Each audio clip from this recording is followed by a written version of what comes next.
इस वक्त की बड़ी खबर आपको यह बता दें कि जो बैठक हुई मोल्डो में वो बैठक बेनतीजा रही। लेफ्टिनेंट जनरल स्तर की ये बातचीत जिससे उम्मीद बहुत ज्यादा थी, लेकिन उम्मीदों के मुताबिक ही किया चीन ने भी जो चीन करता आया है, चीन ने वही किया है। चीन पीछे हटने के लिए तैयार नहीं है, लेकिन भारत की तरफ से साफ कह दिया गया कि चीन को गोगरा से डेप्सांग से इन सब तमाम जगहों से पीछे जाना होगा। यानी पेंगोंग से लेकर डेप्सांग तक ईस्टर्न लद्दाख में जो चीन आगे आया था वहां से चीन को वापस जाना होगा।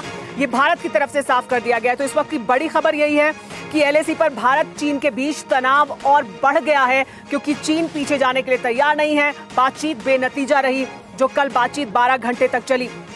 एलएसी पर पीछे हटने के लिए चीन किसी भी सूरत में तैयार नहीं है, लेकिन भारत की दो टूक है चीन को कि उसे पीछे हटना ही होगा। डेप्सांग से लेकर पेंगोंग तक चीन को पीछे जाना होगा, ये कहा है भारत ने साफ तौर पर।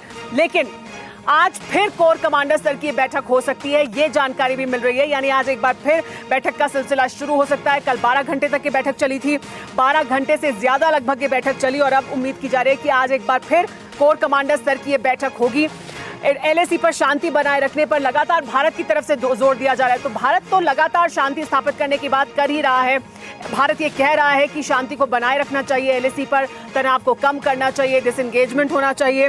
बैठक में नतीजा नहीं निकला, अगर आज भी जो बैठक होती है और ये जो बैठक चल रही है, अगर इसका कोई नतीजा नहीं निकलेगा तो तनाव और बढ़ेगा भारत और चीन की तरफ से, क्योंकि दोनों तरफ से पूरी तरह से तैनाती की गई है, सेना की, वायुसेना की और तमाम अपने हथियारों के जखीरे की।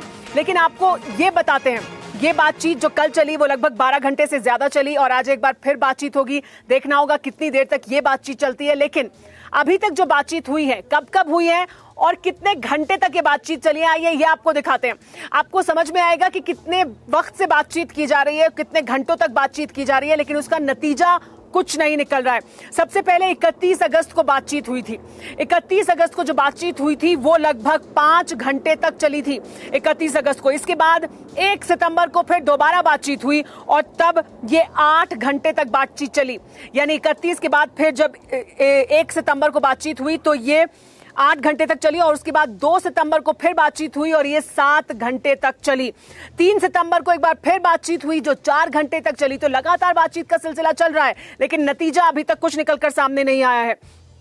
4 सितंबर को 4.5 घंटे बातचीत चली और 6 सितंबर को 4 घंटे बातचीत चली। लगातार देखिए, लगातार बातचीत होती रही और उसके बाद 31 सितंबर यानी कल 12 घंटे तक बातचीत चली। लगभग 12 घंटे से कुछ ज्यादा देर तक ये बातचीत चली है और आज एक बार फिर बातचीत हो सकती है। कितनी देर ये बातचीत चलेगी ये देखना होगा, लेकिन लगातार लंबी बातचीत होती रही है, काफी देर तक बातचीत चलती रही है चीन के साथ।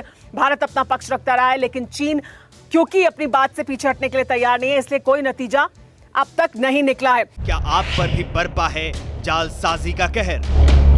सपने टूटे आपके, न घर के न घाट के।